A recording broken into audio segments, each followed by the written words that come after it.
και τους άκρους τούτους το σύντον των ήλων και το έλων, και αστήθιον αυτάν και Αγία και Ιεράμονη ταύτη, εν της έκης των προσφερών των ταύτων, και εις τον κόσμο σου άπαν,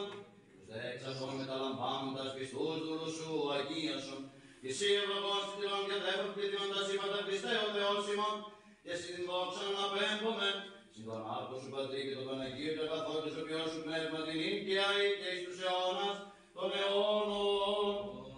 Πλουσίαν πόγεσαν και πεινάσαν, οι δεξιτούντες των Κύριων, ο πελατωθήσαντε παντός αγαθού. Πλούσιοι πτώχευσαν και πεινάσαν, οι δεξιτούντες των Κύριων, ο πελατωθήσαντε παντός αγαθού. Πτώχευσαν και πείνασαν, οι δεξιτούντες των Κύριων, που πελατωθήσονται παντός αγαθού. Συλληβρίας των πόνων και